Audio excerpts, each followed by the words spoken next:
I'm Jim from Earth School Farm, and I'm making these videos about permaculture and the consciousness of humanity. So many people believe permaculture is the solution to so many of the problems that we face, outside of us.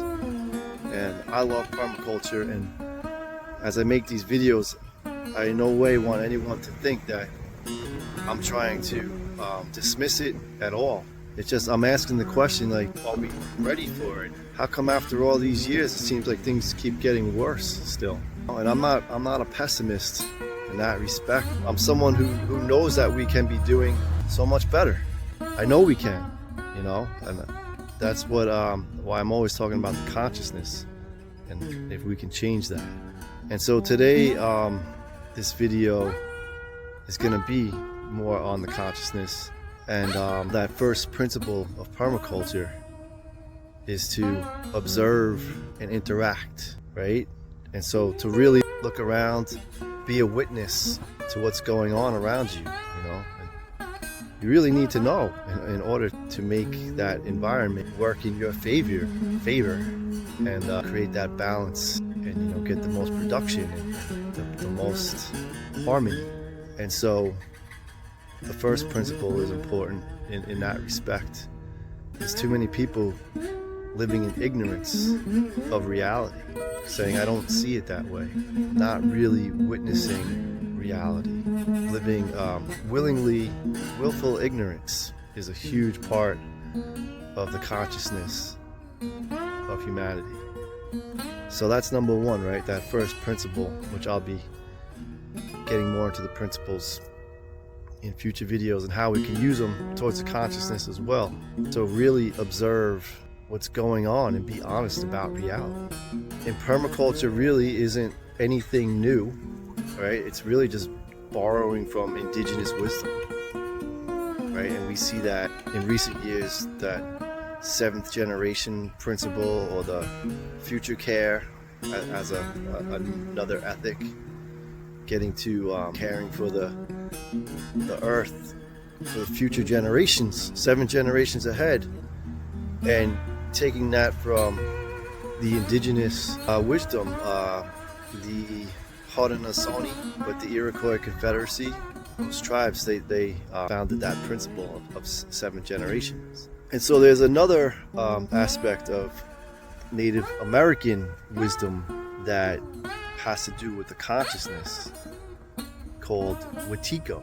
And Wetiko was a term that Native Americans used for when certain members or outsiders would seem to be under this spell, under this psychic virus of not being in harmony with nature. And usually during the winter months when maybe they were starving, but it caused them to be destructive and dangerous. And so, moving ahead to present day, Wetiko, and there's many books by a man named Paul Levy, who's really the greatest resource for when it comes to looking up Wetiko. So I invite anyone to go, just even search him on YouTube, Paul Levy and Wetiko, really get a sense of what Wetiko is.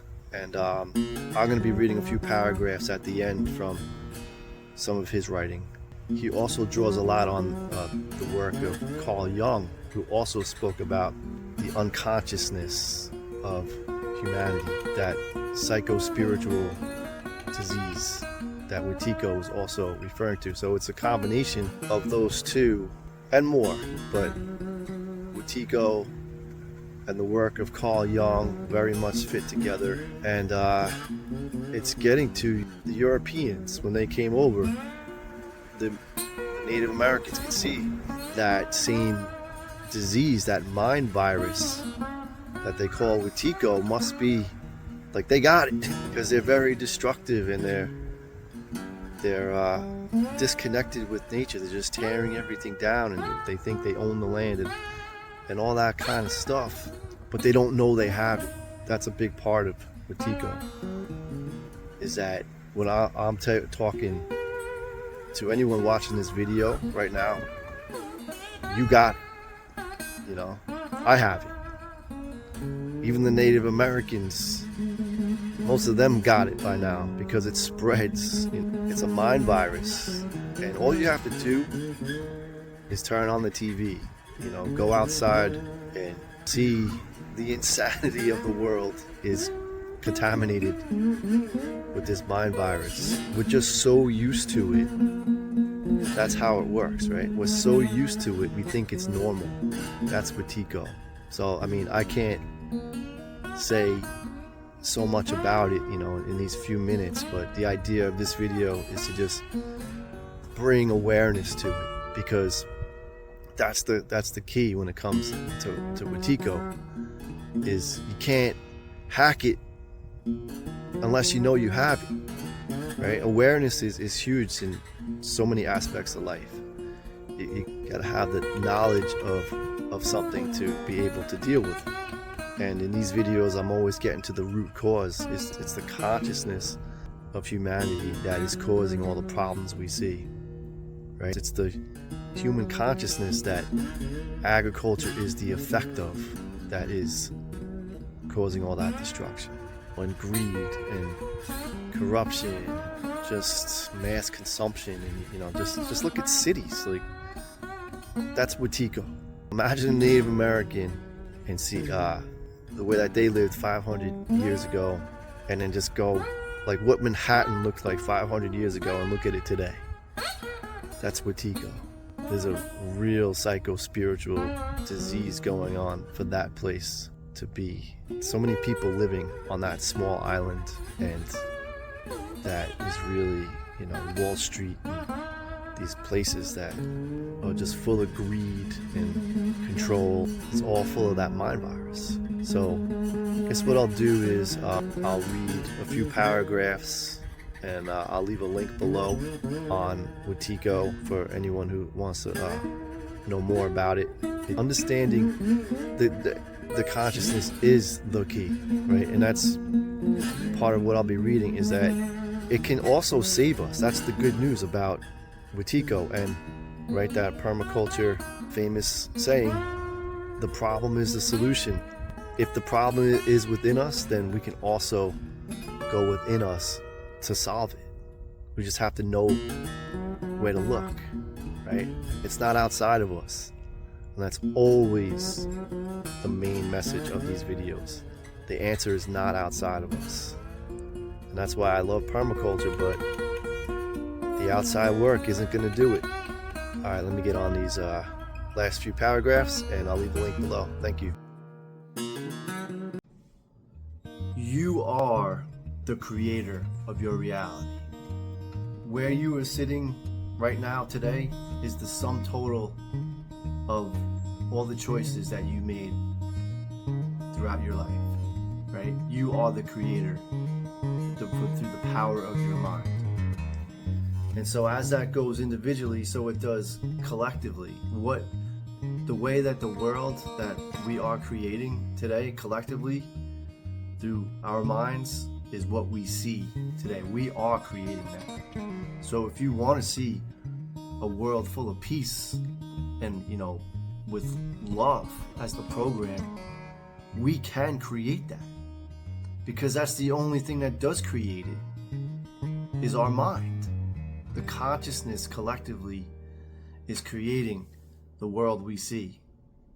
So we have the power to create the world we want. So why are we creating this world, full of war and based on this program of fear? Why are we letting fear be the program? Once you really understand that you are the creator, we are the creators, we can create whatever we want. So that's what's possible with that's how powerful we are.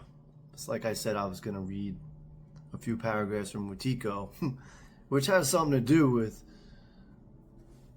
why we are the way we are, and but the awareness is the key. If we have the awareness, then we can change it. My glasses are broken. See, I created that. All right, so Wetiko A contagious psycho-spiritual disease of the soul is currently being acted out en masse on the world stage via an insidious collective psychosis of titanic proportions.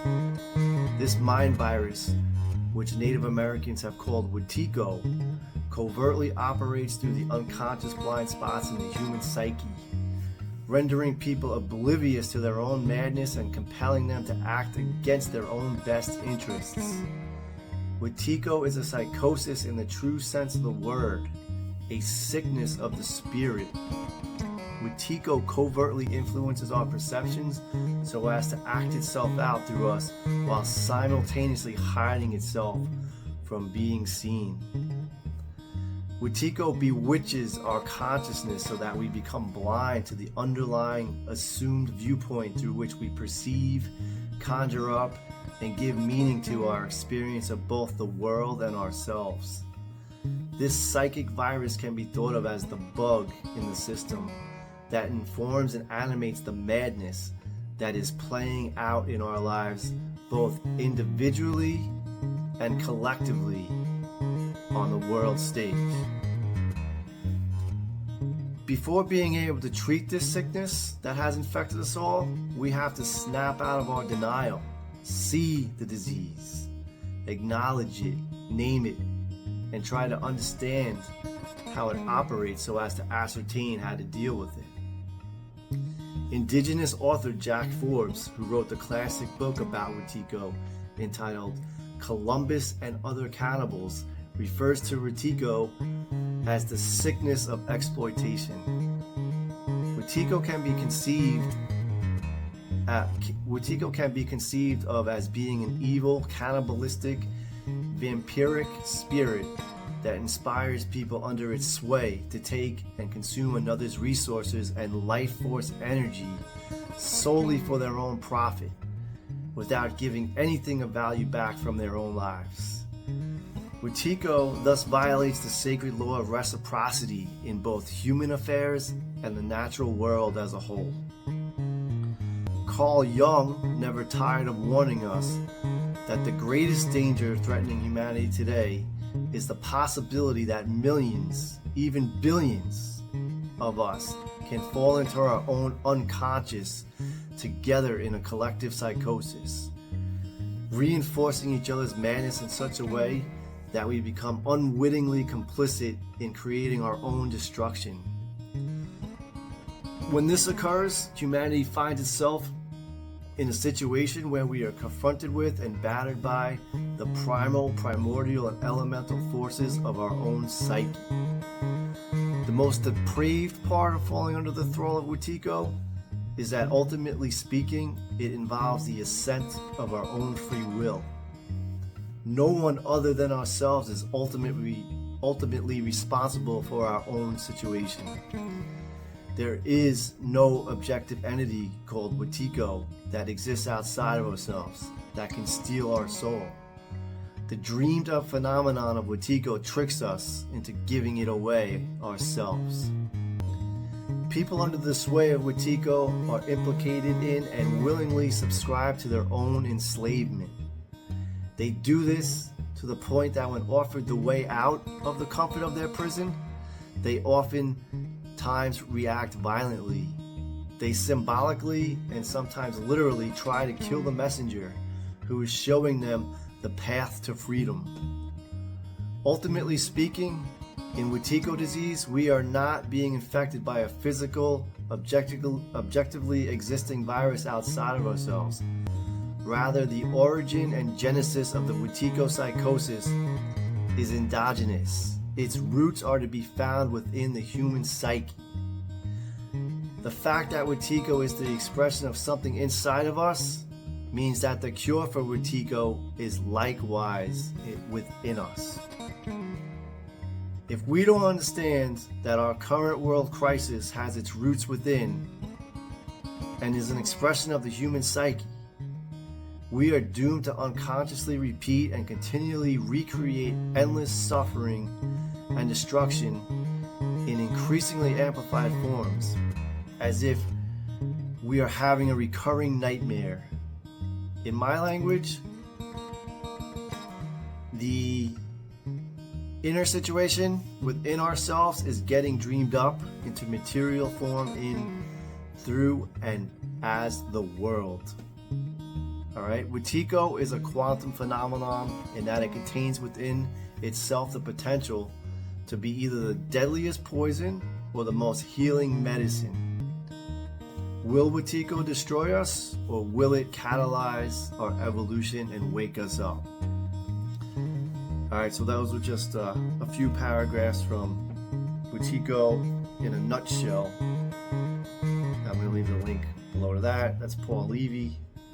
And at the end there, he's getting to the point that, it sounds really bad, but no, it can really save us if we can wake up to it.